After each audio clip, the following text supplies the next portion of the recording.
Okay, it's another episode of Reflections, and it's going to be another interview with an old school player, which still sounds weird to me to say because I only actually started watching you play in like 2010 when CS had been out for like a decade. But now that CSGO is around and it's 2016, that is old school to some people. So, okay, it's ceh9, obviously famously from Na'Vi, Natus Vincere.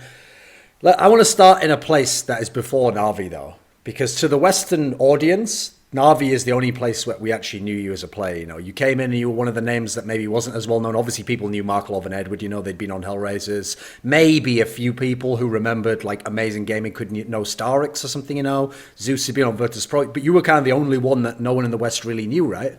And what's funny is I remember when I was doing research for an article in 1.6.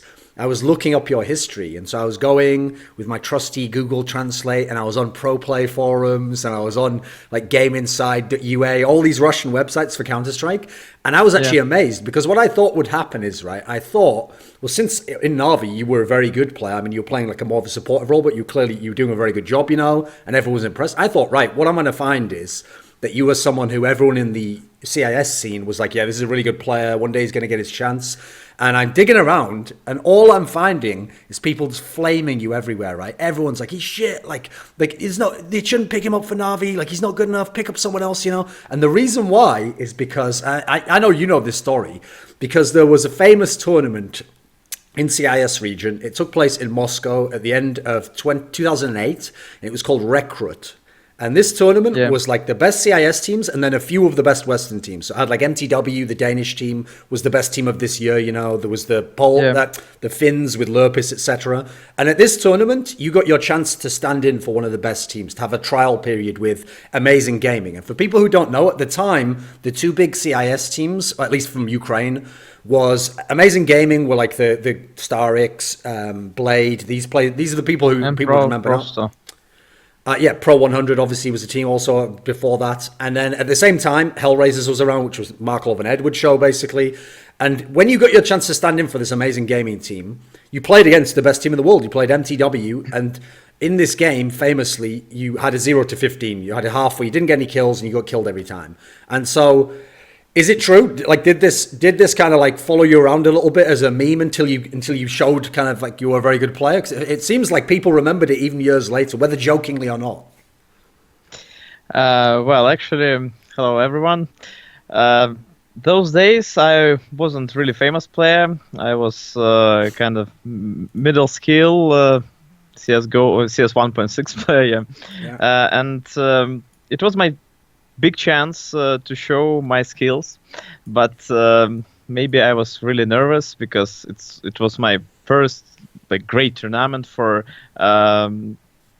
Amazing Gaming team, the first Ukrainian team, the team that already took third place on WCG tournament at 2007 year. So I played really bad that game, and a lot of people that were watching my play just laughed and thought that I was really bad.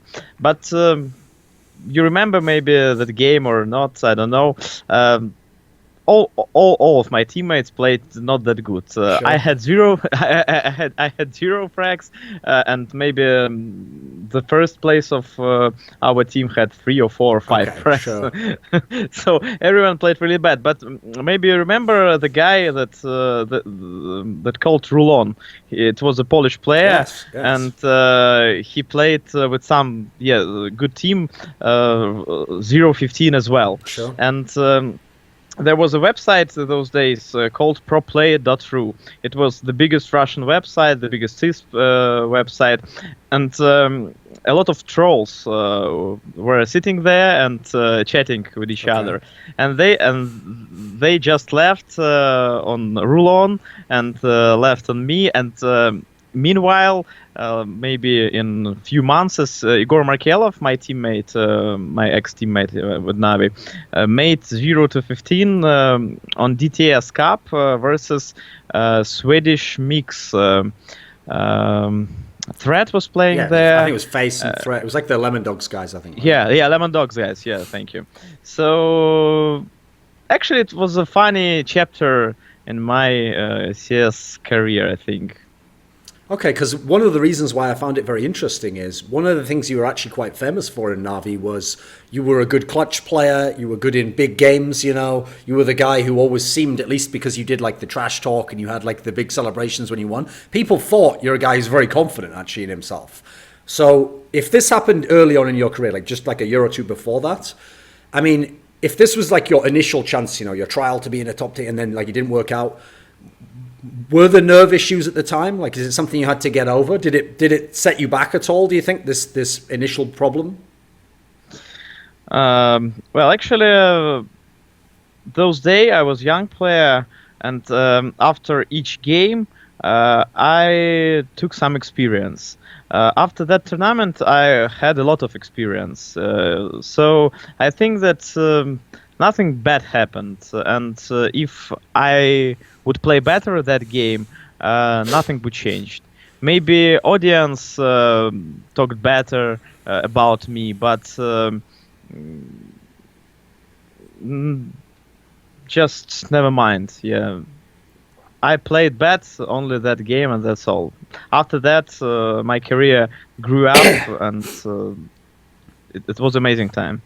Okay, so one of the interesting things is, I remember, it's too bad this story has never gotten out in the West. Like, there's never actually been an interview where starix told this story.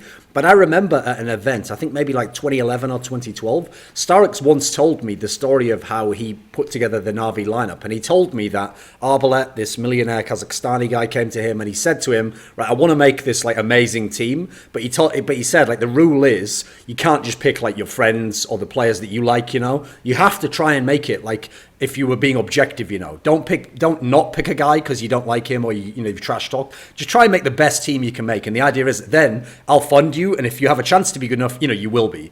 And so the reason starix told me this story is because I was asking him how he'd picked some of the players, you know, because like I was saying in this story here, like you weren't that famous in the West. Zeus was at the time not really known as like a really good in-game leader, you know. People just knew him when he was on Virtus Pro, and he was kind of like, people thought he was just Edward's friend, you know. They didn't know that he was like a good player.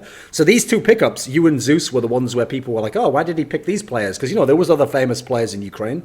And he told me that, like, yeah, this was the logic. Like, he had to try and pick people where he thought, like, okay, forget all the public stuff. I think this player would work in the team for this reason. And so, obviously, you had played with starix in that Kirchnet lineup the year before Navi. And it was like an okay lineup. You know, it didn't have the success of Navi. You know, no team did from this area. What do you think the reason as to why you were picked for Navi was? Like, what did you think when you got this offer and you were going to join this team? Like, could you have known it was going to be very good? You would fit into it? Well, actually, a lot of players knew that starix had an opportunity to make a team, the first like professional team with the very big salary for those times, especially for Ukraine players. It was about $1,000. So all good Ukrainian players wanted to be there. Which is a lot of money compared to what people make in Ukraine for a real job, right? Yeah, it was really a lot. It's a good salary like for now. Okay. Nowadays, Ukraine is very poor country. So Igor Markelov was a star. Yeah, Edward was a star. starix was a star. So we had 3 star players, the best Ukrainian players. So Navi should pick 2. They needed a captain, a tactical leader.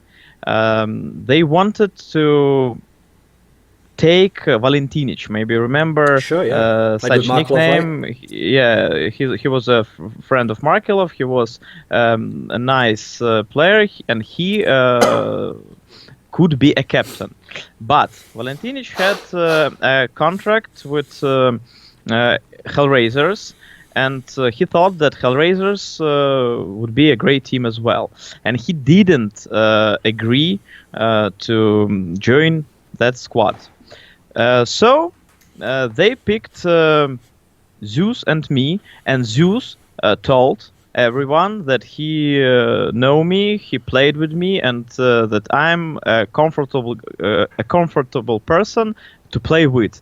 That I'm not a big star, I'm not a super aimer, but I'm a person that can make a staff in that team. And the main reason I was picked, that Zeus took on his shoulders a captain. Captain, I forget the word in English. Role? Captain role, yeah. Thank you. So if Zeus didn't pick the captain role those days, I didn't join Navi. Ah, okay. Right. Well, the interesting thing is when you did join Navi, the storyline I have to set up for people is to kind of touch on what we've touched on before. So before Navi, it was only a couple of years before that Ukraine was actually not even known in the Counter-Strike world, you know. Like maybe they would send a team to a World Cyber Games, but in the past that would be considered like, you know, there was a lot of countries went to World Cyber Games that no one cared. Everyone was like, that team will go out in the group, you know, this team will be easy to beat. And then yes, in 2007 we had this famous run where starix's Amazing Gaming actually got the bronze medal. You know, they upset some good teams, they made it deep. But even after that, that was considered like, okay, maybe that was like a fluke, or maybe they were just, you know, they had a good run. Then you got this Hellraisers that was markeloff and Edward, and sure, people could see like, hey, these guys like have skill, but at the same time it was like, you know, that team's never going to make like the final of a big event, you know. So people were like, okay, even if there are some good players, you know, no one thinks Ukraine is a threat. So when this Navi team comes along, and at the time Navi was 100% Ukrainian players, you know, no Russian players, and obviously Russians were better known. No one really expected this team, even with a really good lineup, could win like majors, you know. This was too much to imagine. So when you think that actually you literally did win your first major, and then that very first year with Navi was the best year probably any team's had in Counter-Strike, won the most majors, won all the prize money. Was this like inconceivable when you joined the team? Actually, when we joined the team, when we made that squad, we dreamed to be a super mega team that will win a lot of championships. But if you remember, we didn't have very good beginning. It was like maybe a middle line. We actually started with the victory at Astana, Arbalet, Ukraine, Asia, Ukraine, Arbalet, Asia, yeah. Then we managed to take like 5th, 6th place on European qualifications on Extreme Masters, and after that it was our first major tournament, Extreme Masters. So actually we didn't know for sure that we will be like the big Navi team, yeah. We just played, we just talked maybe a lot in our team about those things that any other team on that time didn't talk about friendship, about confidence, yeah, in our game, about moral things. So maybe that's why we took those first places. And actually the one of the reasons was our skill. Like Zeus was a great captain, starix could kill like a lot of people. Markeloff was the best AWP. If you remember the rankings of HLTV.org, top 20 players, Markeloff was the first player at 2010, starix was the 4th, Edward was the 5th, I think. Yeah, something. So I was the good clutcher. Yeah, I didn't manage to be at that top 20, but maybe I was top 20, 21 or 20, 22. So actually, our skills were really good. Okay, because actually this is one thing I always found interesting about Navi was, like, as a player, it's funny when people discuss different players, obviously you talk about the star player of the team. So yeah, it's easy to look at markeloff and say, well, he's killing everyone with the AWP. Yeah, he must be a very good player. But in your position, you were one of the first players, especially from a CIS country that I can remember, that people talked about very positively as like the support player. This kind of role became known to some degree. It didn't really have that name at the time, but people understood that the idea is you don't play maybe the best position for you, but you try and play a position that the star player doesn't want to play. And then from this position, you help the star player. Is this how you ever thought of yourself? Was this your role in the team? Yes, for sure. But you know, for public, this scenario working only if the team is winning. Yeah. If the team loses, the public always try to search the guy that didn't kill Sure, someone yeah. or made some stupid movements. But yeah, those days we were winning, and actually I was thinking that I just need to make my business, my work, my job.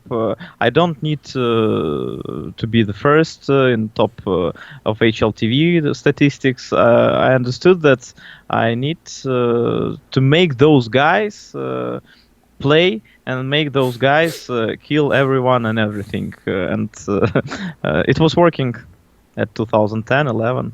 So I think a great example of a position on a map where this was really noticeable was obviously Navi's home map is Train. And this is the map that won Navi so many championships. And I think part of the reason it was so key is because at the time, the other really good teams, MTW, Fnatic, SK, these teams all would play Train as well. So the idea was you're going to play it if you play them in a series. And on this map, sure, markeloff was probably the best player on this map. I mean, he was incredible on this map. Like starix was very good. These players all made sense. But your position particularly, you played the alley area, which is obviously a very difficult position because people like to hit the outside site a lot and they always come up the alley. And you actually, even though you weren't thought of as a star player, at this one position, some people said you were the best in the world. What was your strength at this position? Because obviously this was a key part to making the overall map so good for Navi. The professionals in CSGO, when talk about the Train, maybe you heard sometimes that the alley is the key to the Train. If the team is good on alley, then the Train is their like best map. I don't know why I was playing good there. Maybe because I love nades, using nades. Yeah, I love smokes. I love flashes, and I played really good. But for sure, I think that we played really good map the Train because of Igor Markeloff. He was the main key to this map because of his AWP skills. The Train is the map of long distance, and he was the best sniper at the world in that time. So only because of Igor we played really good the Train. Maybe we played other maps really good because of Edward or because of starix, but the Train was really the map of long distance, and that's why we won. And of course, I made my work, my job on LA. I knew timings there. I knew when some people will rush there. Maybe remember the famous Fnatic tactic when two people ran through middle and three are rushing alley with flashes and smoke and a lot of nades. And we Navi were maybe the first team that could pick them, could shoot them there. So that's why we played really good the Train, I think.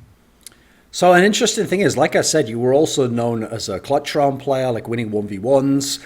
And the interesting thing about this is, like, if you talk to someone who doesn't follow Counter-Strike, they would think to themselves, maybe naively, that like, oh, well, in a 1v1, actually, the most skilled player should be the best because, he's only versus one person. And if he just headshots that guy immediately, he wins the 1v1. But what's funny is from watching a lot of Counter-Strike over the years, I mean, a famous example I always think of is the player Lord from Pentagram. Now, most people thought in terms of skills, he's not at the level of Neo and Taz and these guys were the very skilled players, but he was actually also very good at clutch rounds. And what's funny is I remember watching him win a lot of clutch rounds against like Get Right and Forrest, like the best players in the world. And so I had this theory that the problem is in a 1v1 type scenario, because the pressure is pretty big on both people, like they know if I do the wrong move, I lose the round. If I make a really good move, maybe I win the round immediately. I always used to have this saying that the pressure kind of makes it so that people can't aim normally. So actually aim and skill to some degree go out of the window a little bit. It's more about like, who is mentally stronger or who does makes the decisive move, instead of like hesitating or something. What do you think? Do you buy into this theory? Because I mean, you obviously were a specialist at this. So what was your strength in 1v1s, do you think? I think the key to win clutch round is confidence and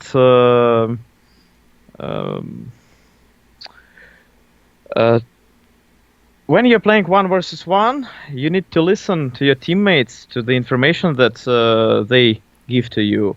You need to compare all this information, and the person that is making the fastest decision in this situation, I think, win the round. Yeah, we can talk about some luck, we can talk about some aim, but clutch rounds are about confidence, and clutch rounds are about how fast you are in your decisions. So Neo Forest are really good when they spray, when they see one enemy, two enemies, three enemies there, and they can spray really good and they can kill them all.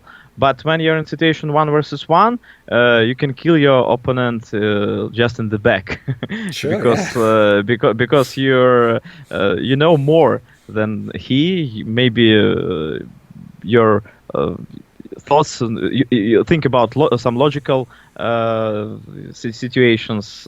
So that's why I was really good in this kind of stuff. I was very confident, always confident, and I loved clutch rounds, and I like them right now on my streams and so on, because when you're alone, you don't need to talk to your teammates. You just need to think really a bit, yeah, and make a fast but good decision. So even though the era we're talking about is only 6 years ago, it's not that long. It's not like it was a lifetime ago. It was a very different world to the world it is now, Sydney, because with this topic I'm going to talk about now, I can't even imagine this being the case at the moment. So I actually love, in the history of sports, I love it when people who are really competitive, like trash talk, or they kind of like do psychological warfare with the enemy and taunt them. Because I think as long as it's within the game, I think this is part of the battle, if you want to like kind of rattle the guy or put him off his game, I think that's fine, So back in the day, you used to be a famous person for like shouting stuff to the other team, or there's a very famous picture actually. I think it's a HLTV.org picture when you played MTW. I think it was like DreamHack Summer 2011. This one where you literally just did like double middle fingers to them after you went around. Now this is like great in the story if you're someone who likes, like I described here. But obviously, if you think about the modern day, where players have to apologize if they just say something that people don't like. This wouldn't be allowed today, Sadie. Like, it would be very hard to get away with this. Was it psychological warfare? Why were you so like expressive in this manner?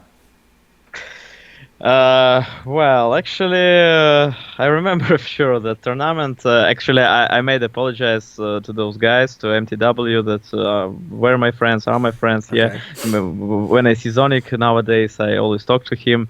I love that guy. But I was young. I was very emotional player, and my role in the team was to make those guys confident as well. So it was my mistake, yeah.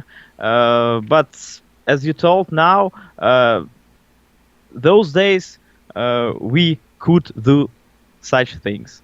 If I were a player right now, for sure I didn't make such things, and only some facts, yeah, about some photos and so. But if you heard those phrases in Russian language that I was shouting, to my guys, and we all shout, your ears would die, or died.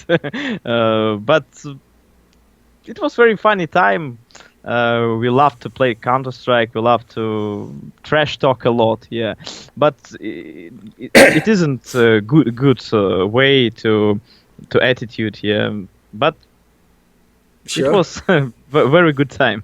No, this reminds me of something actually. So in CSGO, you might remember, it was last year when ESL did those majors where they actually had the voice comms that people could just listen to on a different stream, right? And famously what happened is, right, someone got the voice comms of Envious, the French guys, in a game against Cloud9, and they found that, they'd trash talked the Cloud9 guys when someone translated it from French, But what's funny is I remember there was a story where this didn't get out into the public, luckily, but someone who's a friend of mine who knows Russian was like, oh, like, Envious guys were unlucky that these voice comms got out, because if you'd have heard what the Navi guys say to each other, like Navi basically, not even like necessarily saying it to the opponent, like every time, they get a kill, they're like saying stuff that's like, oh, I got that fucking bitch, like I killed this whore, like, and or some homophobia. Sure, exactly. But I mean, within teams, I've always wondered about this because, you know, if you ever watch Swedish teams, like their voice comms were a joke, mate. They were just like, no one say anything like, yeah, like being Swedish, like help me to the B, you know, like very calm. Is the atmosphere inside a team like Navi? It's a very fiery atmosphere. People are very expressive. I don't know. I think that's the main problem is about our countries, about economical situation in our countries. Sweden,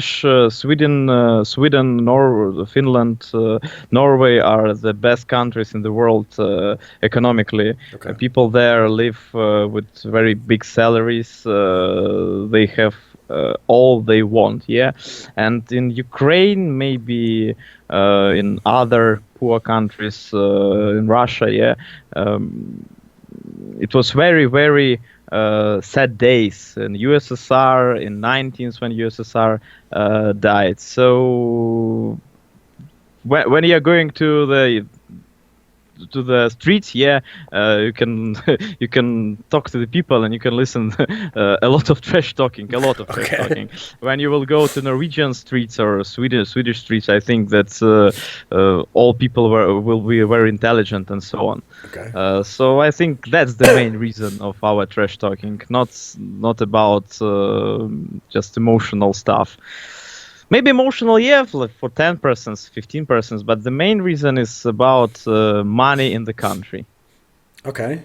So one of the teams that everyone forgets about, sadly, in the days of Navi was the Mouse Sports lineup, because obviously there was the tragic situation where Six died and he was one of their best players, you know, so as a team they couldn't be as good anymore. But actually everyone always remembers, you know, the MTW rivalry, but the first rivalry was this Mouse Sports one, because you already mentioned, you know, when you got 5th to 6th at IEM Europe, that was actually because Mouse Sports beat you in this very close series. Yeah. Then you had a series at IEM, the major you won, which looked like it was going to play out the same, you know. It was like 1-1, and then the third map was close, and people wondered would they do it again, because obviously they were a team as well, a new team. They'd taken in Roman, this very skilled player, and they were vying for the top spot, you know. And you had a bunch of times you played them in the Arbalest Dallas final as well, and it was always close games, always interesting games. What did you think of the rivalry with Mouse Sports? What made them tough? Well, the Mouse Sports was the team that looked very similar to our lineup. They had really skilled players. They had ceh9, the best German sniper, and I think 100% for sure if ceh9 played these days in CSGO, he could be really good, like Fallen, Guardian, and so on.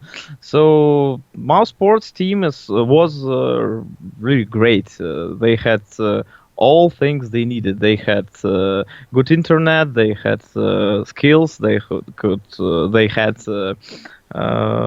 experience and the best aim, like in Germany. So actually, you know, a lot of teams those days played really good, and if Navi didn't won in those matches, those team could be the champions. Mouse Sports could be the champions, Fnatic and the MTW as well. So MTW for sure. Yeah. We were the only team that could beat them. So that's my position. Okay, so that's obviously a great topic to bring up, because here I have to set this up for fans who are watching, because here's the thing: if you're a Navi fan, it's great, but if you're an MTW fan, it's probably the most depressing story ever, because MTW literally, like you're saying here, was the second best or the third best or whatever. You know, they were like an amazing team. And the key thing was, let's say they were second best or third best and the other one was Fnatic. Well, they could beat Fnatic. They could beat SK Gaming, you know. Their one problem was they could never beat Navi. Like, I think I once charted it up, you know, over the years. They'd played something like, you know, maybe it was like 20 maps against you and they'd only won 3. And, you know, even all the close games used to go to Navi. And then every best of 3 ever went to Navi. And unfortunately, the really sad part is sometimes they could be the second best team in the tournament, but if they played you in the quarterfinals, they're going to go out 5th to 8th. You know, they're not going to get the second place status. So, yeah, this was obviously very, very tough for them. But what I noticed was, in this situation, if someone's winning that much against one opponent, or they're always dominating this opponent, or that opponent's a very good team as well, sometimes for psychological warfare, the team that's winning might be like, oh, it's easy to play them, like every time we're going to beat them. But I noticed the Na'Vi players were always like, no, it's always really tough to play them. Like, this is a really difficult matchup. What did you think of the MTW rivalry? Because it is kind of crazy that one team just won that much against the other. I don't know if it's happened ever in CS, As I remember, we didn't think about psychological stuff that you talk about. We didn't talk about that we always win them, let's win one more time, and so on. We practiced a lot, really a lot. And maybe the main key to winning MTW was Zeus as the very good tactical leader. He read a lot of teams like an open book, and maybe the main question is to MTW players. Psychologic was working against them, I think. Okay. They lost. You remember the first lose of MTW was on European qualifiers. When we managed to the group stage, and on they train. didn't on the train. We made a comeback from 12 to 3 round, and we managed to lose first pistol round on CT side. Yep. So the score was 13-3, and we won that game and eliminated MTW from the championship. So after that, maybe no, they lost. They lost all the they lost all the games against us. So I think psychologic was working against them for sure, but not it wasn't our questions. We just practiced. We looked a lot of watched a lot of demos of different teams, Fnatic, MTW. We knew how to play against them. We had very good tactics on all of our maps, and as you told before, we played a lot of D-Train map on Best of 3 series, and on D-Train we were the champions because we had Igor Markeloff, me on LA, starix on B, very skilled players everywhere on the map. Okay, so you say this actually, that's something I always thought was funny, because in all the interviews, obviously people kept bringing this up to MTW players, and they would always say, no, we're not scared of them, we don't even think about the record. But I'm pretty sure, I think I talked to one of them years later, and then they were like, oh yeah, we definitely, it used to be like, fuck, we always lose, like we're worried every game. Could you actually sense when you played them, like, if it's a close game, they will probably break? For sure, they thought about that, because I was a pro player, and when we lost a lot of games versus SK Gaming, we thought that it will be another very hard game for us. And so I think the same thing was working with MTW. And the funny thing that Zonic like now is the CSGO coach for Astralis, and on Star Ladder in September, when Astralis beat Navi, it was the first win by Zonic. Okay. as a coach in Astralis, but it was his first win versus Navi. Okay. It was like a funny fact. Okay, that's pretty rough. So I want to ask about some of the players in this team, like, because you can give me obviously the teammates' perspective, whereas I could only see them play in the game. So you mentioned markeloff here. Like, the interesting thing about markeloff is it's interesting how star players, until they're in a team that like really works around them, they don't actually look as good. Like, I remember when he was in Hellraiser, sure, he'd have some games that were really nice or like a good POV demo, but no one thought like this is going to be the best AWPer in the world, and then you put him into Na'Vi, and I mean, he was just killing everything, Obviously, he was very well known as like the MVP of all these tournaments. What was he like as a teammate? Like, how did you think of him in your team? Well, I think that Markeloff grew up in Navi because of Zeus and because of mm, all the team worked uh, for Markeloff and for every one of us. Like every time in pistol rounds, I dropped some Desert Eagle or some USP pistol, yeah, to my teammates. On buy rounds, when we needed op for our sniper, every time some guy dropped the AWP and he didn't think that, well, I have no nades now, I have maybe first armor and so on. And our tactics. Zeus managed to build our gameplay the right way. And the right way those days was the very good sniper. Even now, if you will watch demos of Navi CSGO, you will see that Guardian is the key player of Navi. When Zeus was a captain, Sure, yeah. You will see that all team is working for the sniper. He can play everywhere he wants. He always get an op. All players will save an op for him every round if such situation will be. It's a Zeus tactics. Zeus tactics is the AWP is the key. The good sniper, good sniper is the key to victories. Okay, so then, since we're on the topic of Markelov and like this Zeus style you're mentioning, I just want to skip forwards a little bit in kind of history, because a really shocking moment to me was in CSGO where you guys had brought over the whole lineup that was very good from 1.6, and early on you'd struggled, but eventually you'd gotten pretty good, I mean, remember you had the Star Ladder where you were actually winning maps off NIP, which at the time, for anyone to win maps off NIP was still a very big deal, And then it was shortly after that, it was where you had this bad tournament, the Prague Challenge, where you lost to the mixed team of like Neotars, Kenny S, Apex. And right after this was when they made the Astana Dragons team, which later became Hellraisers, And what happened was the star players of Navi, Edward, Markelov, they go off and join this team. And, it was the star players of the CIS Virtus Pro, it was Dosia and, these guys. And at this time, everyone thought, oh, Navi's dead, right? If Markelov's gone, if Edward's gone, how can this team continue? And it was like, I think it still took about maybe 4 or 5 months until Guardian joins, and you were still on the team at the time. Was it very shocking for Markelov to leave in this manner? Like, did you worry that the team is gone? Because I mean, like you're saying, the team was based around him to some degree, right? Well, actually, it was really hard days for us. A lot of players, like everyone, starix, me, Zeus, thought that Navi will shut down as PC.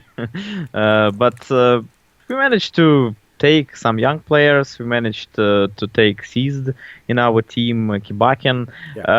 We didn't play good. We maybe the best opportunity was the first major tournament, DreamHack Winter 2013. And then we quit CS. I quit CS, and Kibakin left Navi. Then Guardian, we took Guardian. They took Guardian. They took Edward back. Yeah. And hard work. Again, hard work. Again, Zeus Counter-Strike. Actually, if you saw yesterday DreamHack Winter, you saw that Team Gambit won. Yeah. And what is the lineup? Who is playing to Gambit? Zeus is playing. Zeus is playing, sure. And Gambit right now has very similar playstyle to Navi 2010. They have good sniper mouz. They have very nice riflers, Advent, Dosia. They have the person like me, maybe better, Hobbit, very good aimer. He was a MVP of DreamHack right now, and Zeus is captain. So again and again, sees Counter-Strike, I think, needs a good leader. If Swedish guys can play only on their skills, five skilled players, sure, without leader can win tournaments. These teams needs a leader. And nowadays we have only one leader. It's Zeus. He can play bad. He can play with 1 frag, 2 frags on the map, but he will tell his team what to do, and the team will win. Okay. When you say there's only one leader and it's Zeus, is it, you don't believe in Blade? No, I don't believe in Blade because Blade is not maybe updating in his I don't know how to explain in English. Like a style of leadership, is understanding of the meta game or something? Yeah. Actually, his understanding of the game is the same as in 2007 in Amazing Gaming. He knew the basics, but he can't. He can read the opponent, maybe as well, but he cannot predict the situations that needed for his own team. Maybe if you will see the flip side tactics games, if you'll watch them, all the rounds are very slow. All the tactics are very similar. The beginning of the round, very slow game, then maybe 1 minute or 1 minute and 20 seconds, then nades, and then flip sides are coming to the some side, A or B, and things happens every round. Every round they play as that. So I don't know why. And actually, Blade is a leader. Yeah, he's a leader because maybe you remember half a year ago, the coach of Flipside Tactics was ceh9. Sure. ceh9 is like the Zeus father. We're joking about that. Okay. But his vision of Counter-Strike is very similar to Zeus, because Zeus was a player in ceh9's Pro Stow CS 1.6 team, and ceh9 was the captain there. So a lot of things Zeus took from ceh9. And when ceh9 began to coaching Flipside, they began play better. Not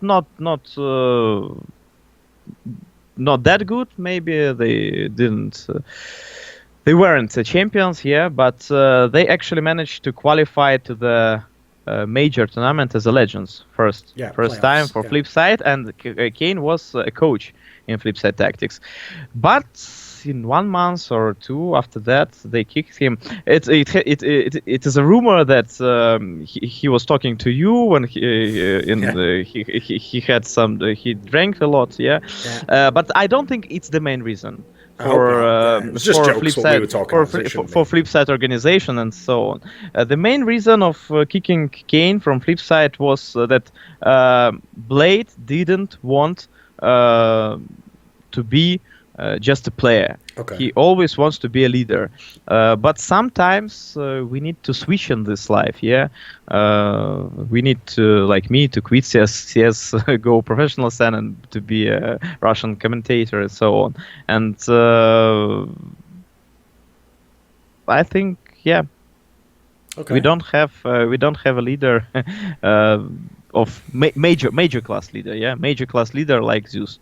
Okay. So then to rewind again, so another Na'Vi teammate I want to know about is obviously the other big star name was Edward at the time, because I mean he was a guy who, as I mentioned, he'd even been in Virtus Pro, which was a Russian team at the time, and this was a big deal for Ukrainian player to be brought over. So it showed the world like, oh, there's obviously something to this guy. But one of the things I found really weird about him is because he never did interviews in English. He never used to do anything with the West. None of us knew what type of personality he has or how he is thinking.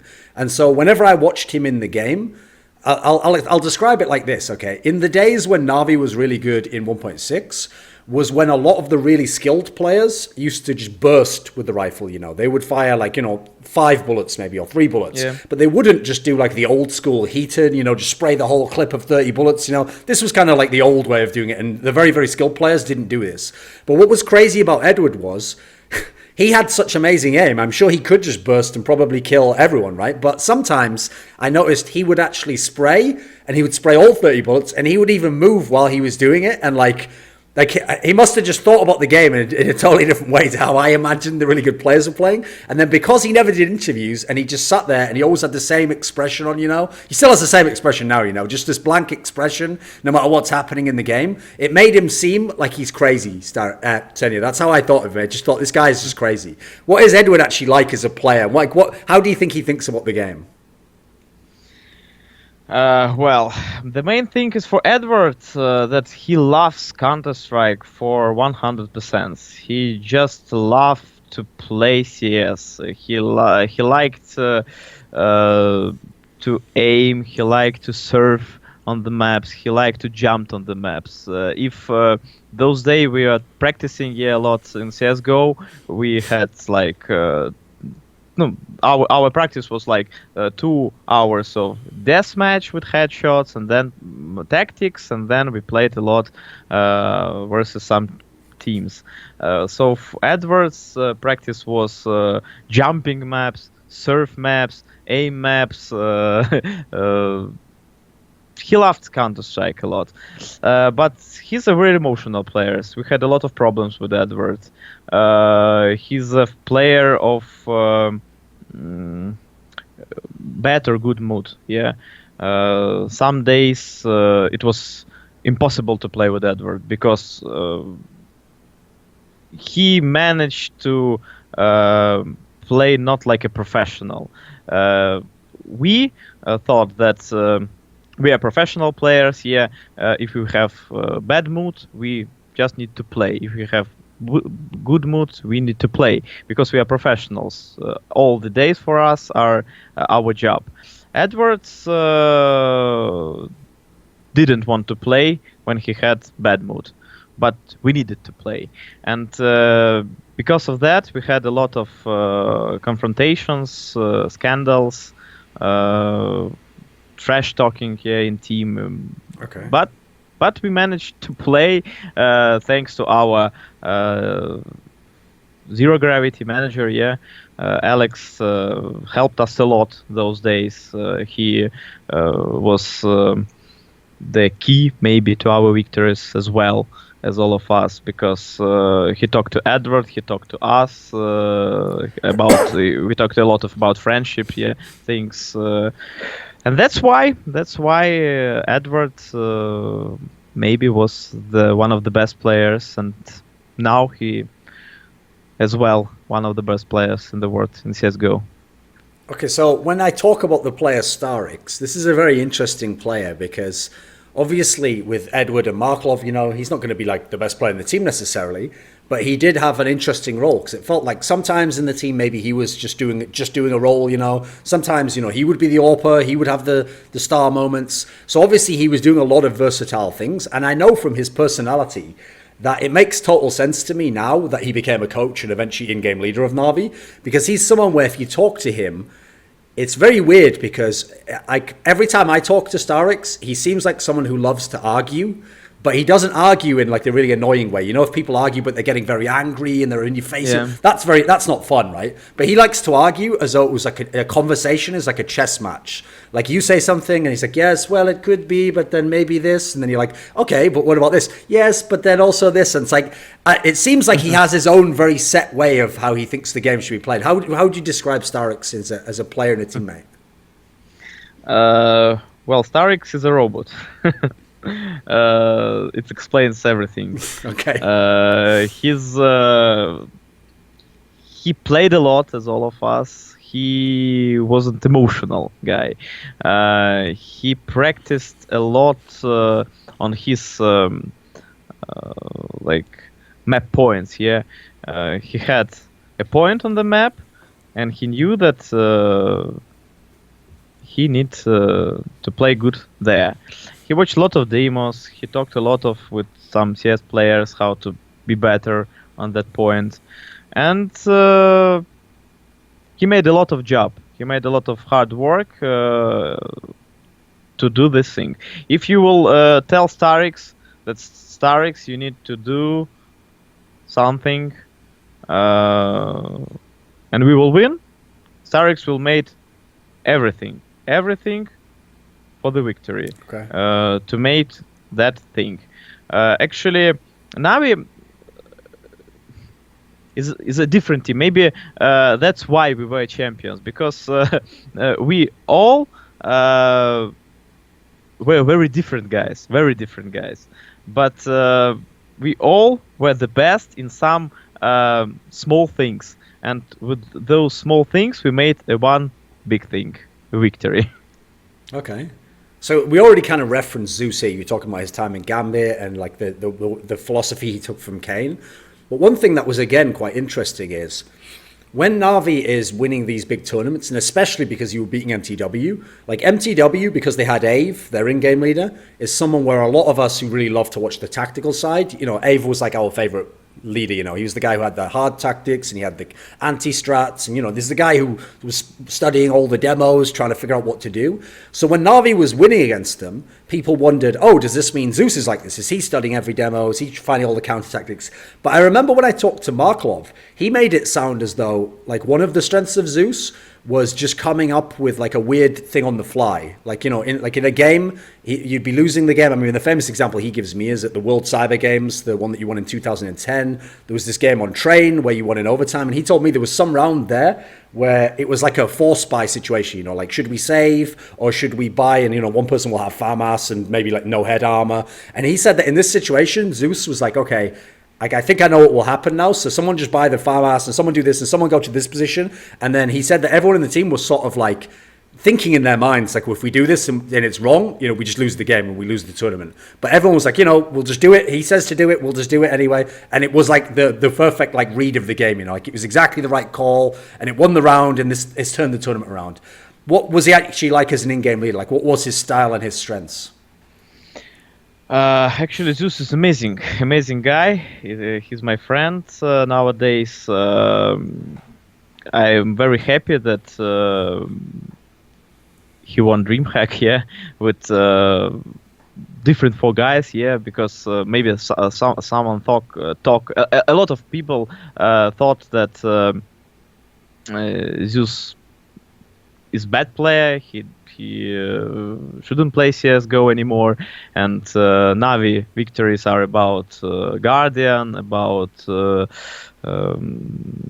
Flame Year, or maybe Simple, but Zeus managed to switch four players in his team and to be a DreamHack champion. He has a perfect read here of opponents. He is very calm player, but he has really bad thing for a leader.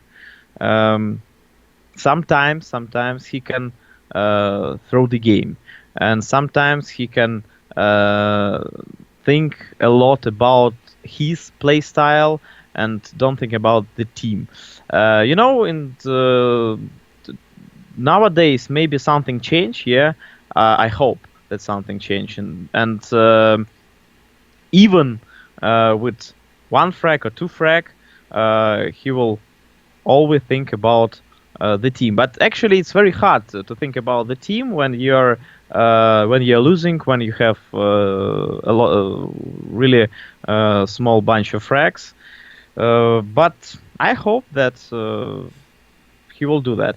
You know, the very similar, I think, similar captain, tactical leader to Zeus is MSL from Dignitas. Okay.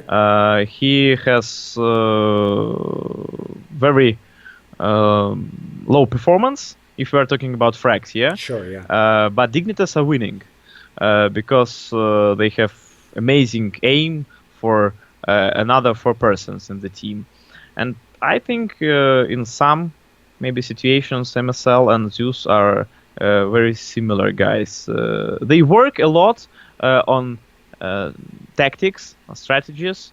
I know for sure they work a lot on their aim skills as well, but they can't kill. I don't know why.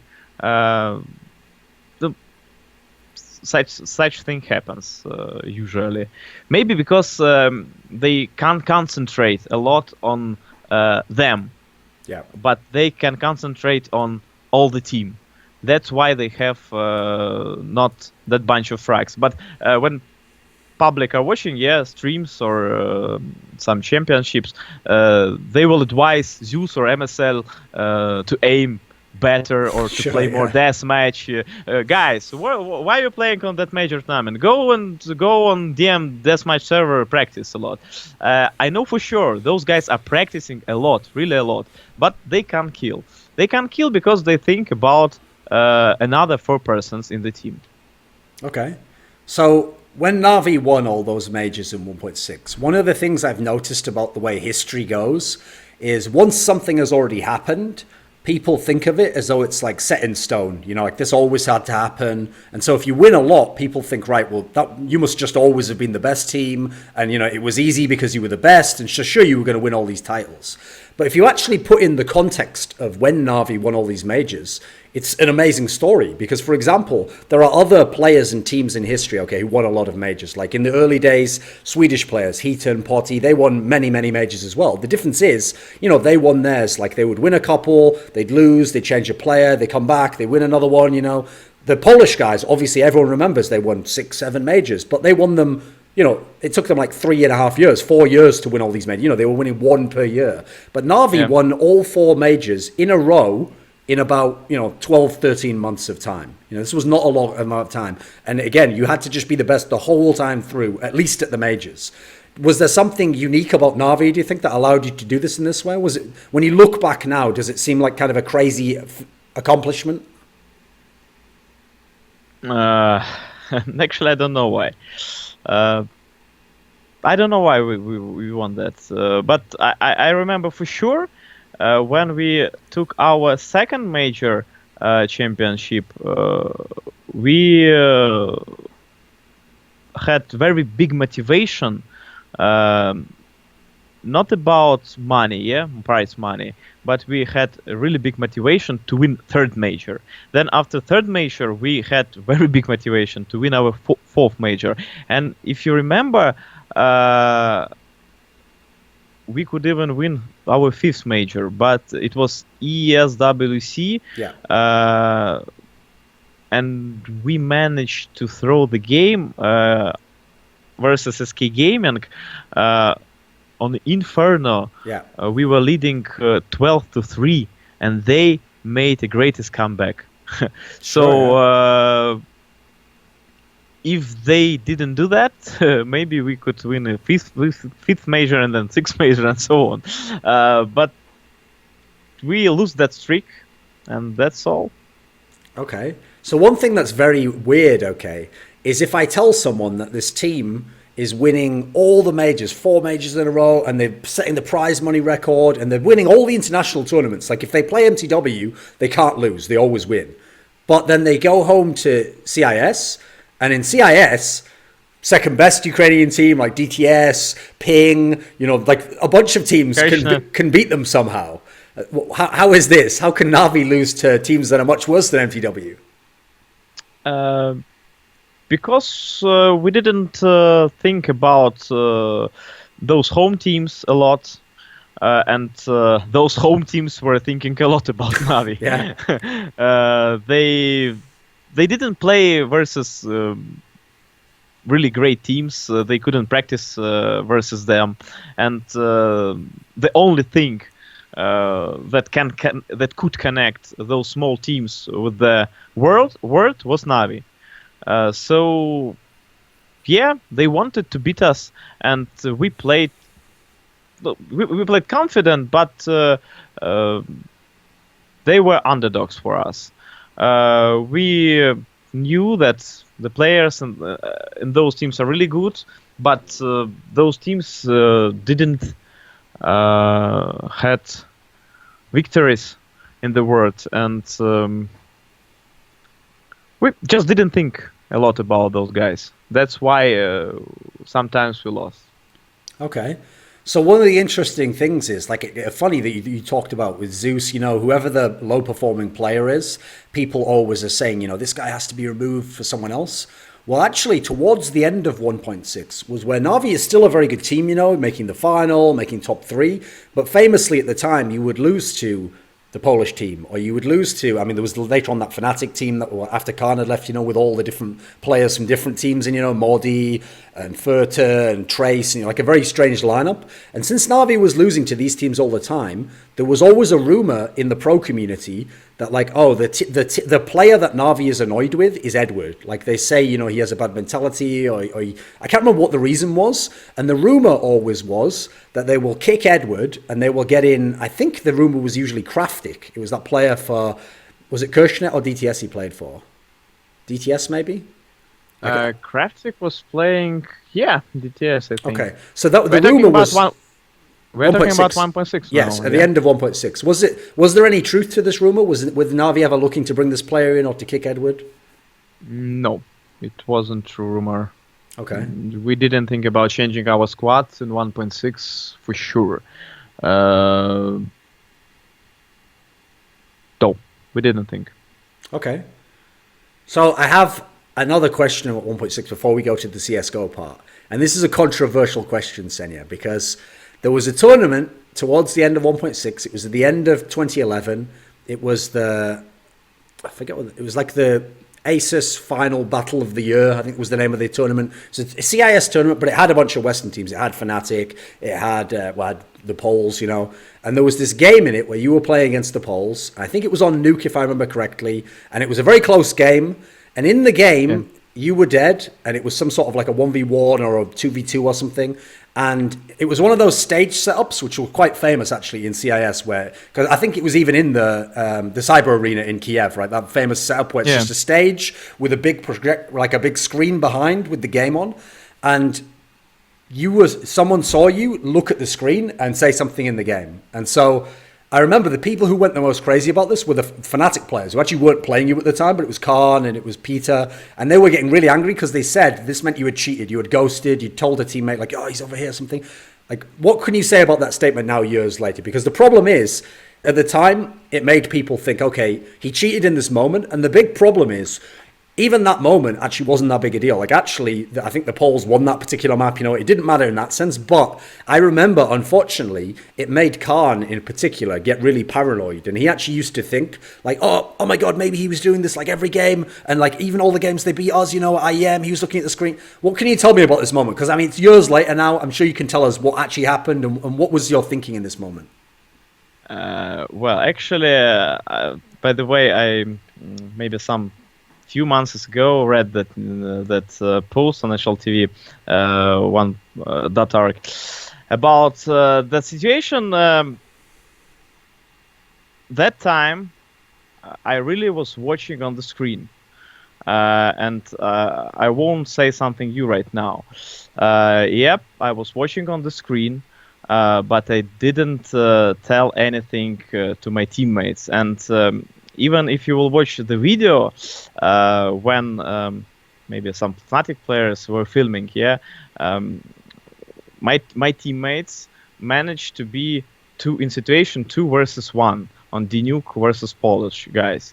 I was watching on the screen, and my teammates throw the rounds 2 versus 1. I know for sure if I would tell them something, they managed to made the point, on that round. The main reason for me for do that was only interest.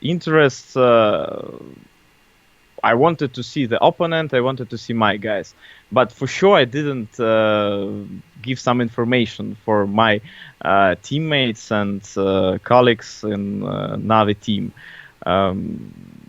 That's all. Maybe I was wrong. With doing that, because now we have a questions. Did I make such things on other tournaments and so on? Hopefully, other tournaments didn't have the big screen on the backs of the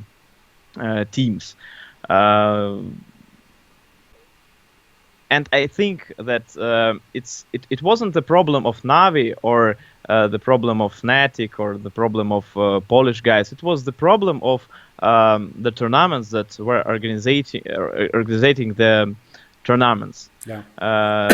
They had judges, they had people that should watch for that, and actually. On every major tournaments, there was always a guy that was standing on the backs of the teams, and I didn't have some talks with judges about my attitude on tournaments and so on. So yeah, on that tournament, I was watching that big screen, but I didn't give any information to my teammates. Okay. So an interesting thing about the 1.6 days, this is what's funny about this story, okay, is that I remember talking to Lurpus about this, and it was a trend we noticed quite early, and it continued for almost all of the 1.6 times for Na'Vi, which is Na'Vi was winning all these international tournaments, but even when a tournament had international teams, but it was in that arena, your home arena in Kiev, you actually lost most of those tournaments. You know, it was quite bizarre in that sense, because people normally would think in the home situation you should do better. And funnily enough, in CSGO, it's the other way around. You know, Navi's often done very well, and the CIS teams do very well in the cyber arena, in Kiev, etc. Did you ever notice this yourself in 1.6? Do you think there was a reason why in front of the home crowd, for some reason, Navi often lost? Well, actually, I think that home crowds cannot help the team to win. The best reason, the best main thing for every team to win is good PCs and good headphones when you can listen to your teammates. Okay. I don't know why we lost really a lot of tournaments at the Cyber Arena. I don't know. I don't know why. Really. Okay. So, okay, let's talk about the CSGO period now then, because the interesting thing is, because your team was still one of the top teams in 1.6, you know, you moved over later than other teams. Like the two top teams in 1.6 in the end was Fnatic and Na'Vi, and so you guys switched over almost almost the last of everyone, you know. And the NIP had already won a bunch of tournaments by this time, you know, they were already on this big streak of victories. And so when you came over to CSGO, was it very different from 1.6? It was another world. Actually, it was a big mistake of ours that we switched, and that mistake was actually about me, maybe, because I was one of those guys who told our teammates that, guys, don't cry, everything will be good. You remember CSGO CS Source, it will be the same. Some people will play a bit, and then they will switch again to 1.6, so everything will be okay. But half a year passed, and we needed to switch to that game. And it was really another world for 1.6 players. Because, as you remember, nowadays, like CSGO was patched maybe with 100 patches, sure. Or maybe 150 patches. The main problem of CSGO those days and now, that developers not always listen to pro players and to persons that played a lot, really a lot, and the persons that loved that game. I always compare CSGO to Dota, and the main thing of Dota is IceRock, yeah, the main developer who sure. invented the game, and he develops it right now. And CSGO don't have such person. Nowadays, CSGO is developing by people that maybe know much less than every CSGO pro player. And they don't love this game. It's only a job for them. Then number two thing, the second thing is that CS:GO was that CS:GO when was invented didn't take a lot of things from 1.6. Nowadays, if you will compare those games, they're really similar because they updated CS:GO, and now it's really looks like 1.6. Yeah, new graphics, new hitboxes, but the main concept is from 1.6. But when they made the game in the August of 2012, yeah, it wasn't that good as it is now, and we thought that they won't update it, yeah, that it will be that bad game as it was in 2012. And actually, maybe remember on DreamHack 2011 maybe or 12, 11 I think. We played show match versus Fnatic Sure. Yeah. in CS:GO, and it was really awful game.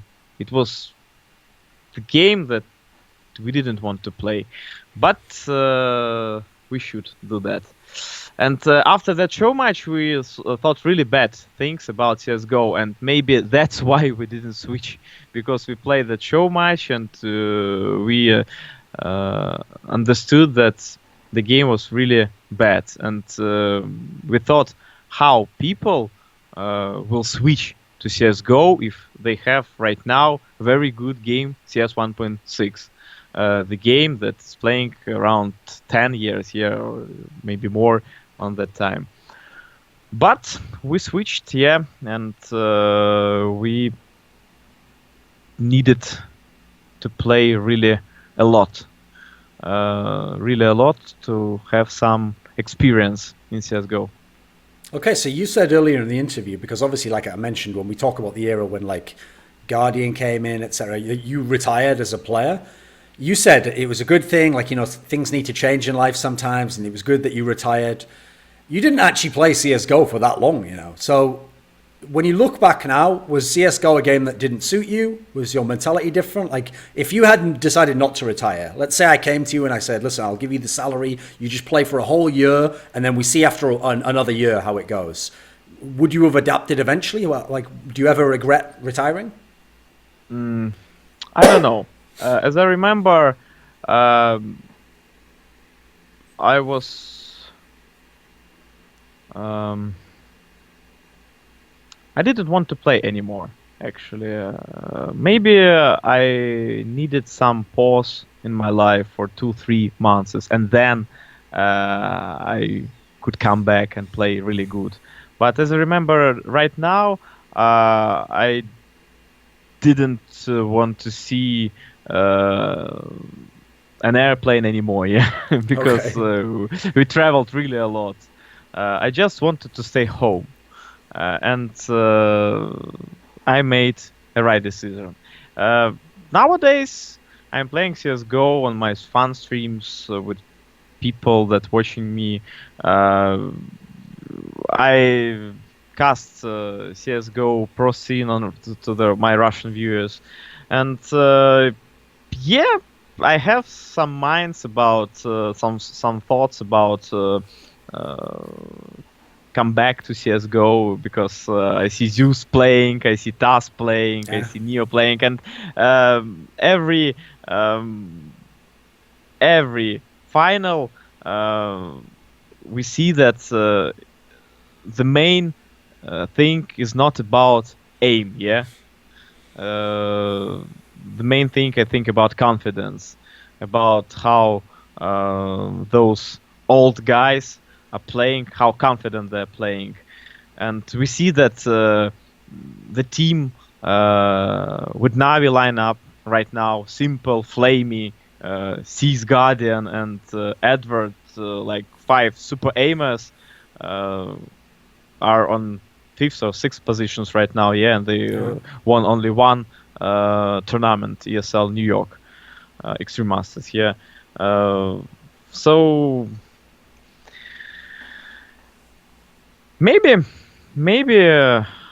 I could come back someday, but I don't know if it will happen. Okay, so you just referenced the new Navi lineup now, and as you said, like they won New York, but then okay, Epicenter was all right still, but then since then they've obviously had a few key tournaments where it's been bad performance, and underwhelming for people who thought they could be so good. Because the lineup on paper looks amazing, looks like this should be best team in the world.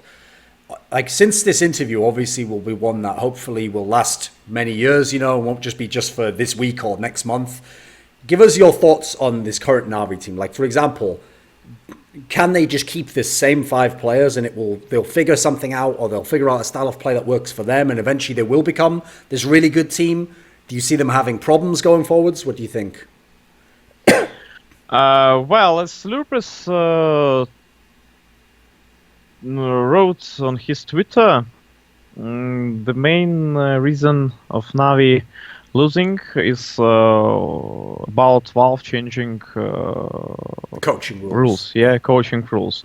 Because they thought starix would be a coordinator, and they will have 5 aimers only. Valve changed the rules, and they needed a captain. They don't have a captain. They don't have a good leader. They don't have a tactical leader.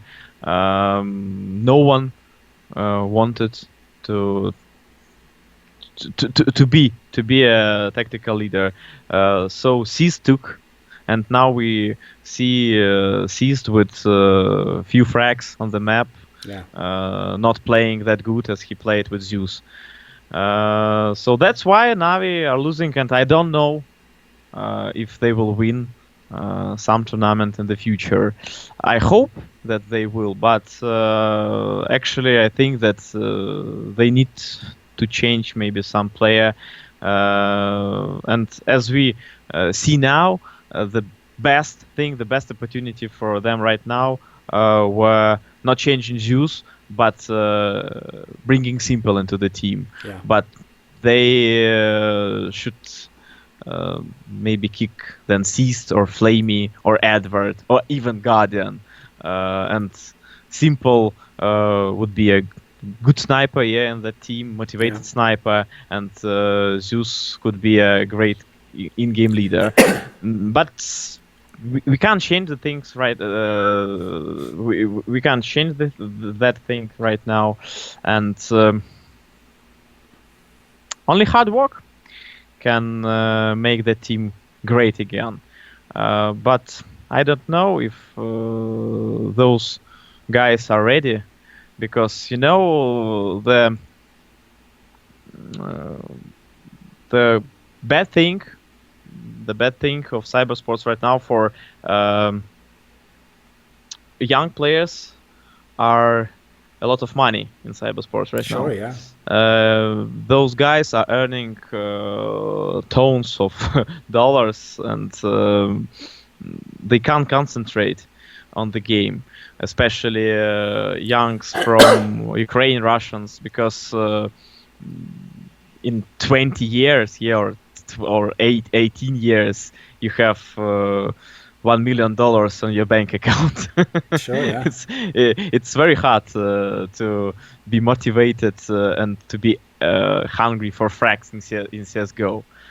So that's why maybe old guys like Tas, Neo, Edward, and so on are playing better sometimes, or maybe always right now, than some young stars, because young stars play good when they're hungry for frags, and their hunger is over when they earn their first 100,000 for one major, because stickers, autographs, and the huge prize money.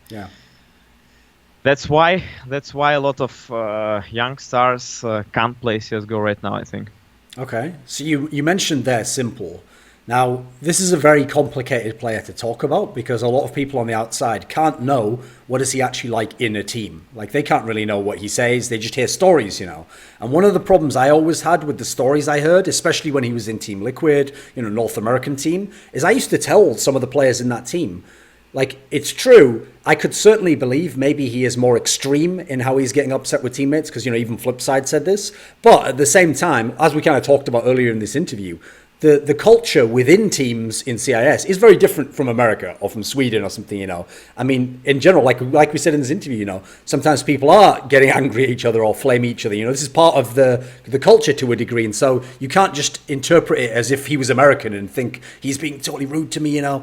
But at the same time, for how amazing he is as a skilled player, there does seem to be something that follows him around where people who are his teammates say it's very hard to work with him. What are your thoughts on him as a player? Because it's true in one sense, yeah, if you get him, you know, you have one of the best players, but it also sounds like one of the most difficult players to deal with. What do you think of Simple? Well, Simple is really talented player. He's a great player. And the main problem of Simple is that he is only 18 or 19 years old, and I know for sure that it won't be hard to work with him when he will grow up and will have 20, 2 years old or 4 years old and so on. So those teams that are telling that Simple is very hard player to work with are unlucky teams because they took Simple when he was 17 years or 16 years. Yeah, that's the main reason. I know that Navi he's not that guy that played for Hellraisers or some other team or for Liquid. Yeah. He loves his team. I think he loves his teammates. He grows up. Yeah. So in the future, I think I hope. Yeah, we will have like new Forest or new Neo, and that's all. Okay. Since you said you are watching as a commentator, how do you find CS:GO to watch? Like, is it? Do you think it is as tactical as 1.6? What is your sense compared to 1.6 when you're watching CS:GO now outside the game? You know, not playing. These games are very similar right now, very similar. Especially when I watch Navi games or Gambit games because I know a lot of tactics of those teams. Yeah, because of Zeus, and those games for me are very similar. And the developers are making CS:GO more similar to 1.6 right now because 1.6 was really great game and without stickers, without skins, thousands, millions, yeah, even people were playing. So that game was really good and that game was great. And developers are really right that they're making those games similar. I'm angry maybe because there are a lot of tournaments. We need to make less tournaments because this week Cloud9 winning, second week SK Gaming winning, and for me as a caster that has maybe all tournaments or all huge tournaments, I understand that every week I'm watching the same tactics, the same strategies, and a lot of luck things are doing someone a champion, making someone a champion. Okay. So we need, I think, maybe one tournament per month. It will be really enough for audience because right now we have maybe one or even two big tournaments in 1 week. It's really annoying for me and for audience and for pro players as well. I know because pro teams right now don't have time to practice all the maps. if you will see a lot of teams can't practice all 7 maps. They practice usually 5 maps, yeah, and maybe 6 maps, but from that 6 maps they have only 2 or 3 maps that are really good for them. All another maps aren't that good. So teams need more time, and audience needs maybe less bunch of tournaments. Okay. For anyone who watched the whole interview or got to this point, do you have like a final message or someone you want to thank or say hello to? I want to apologize for my bad English, first of all. I didn't practice a lot for years, maybe. Not traveling a lot nowadays to some European countries. Watch Duncan Schultz, watch Torin. Thank you for that interview. Thank you that you remember me. Sure. The old guy from 1.6. That's all. Thumbs up, guys. Spasiba. Спасибо. Hello, this is Neo, just an average CSGO player, and you're watching Thorin's YouTube channel.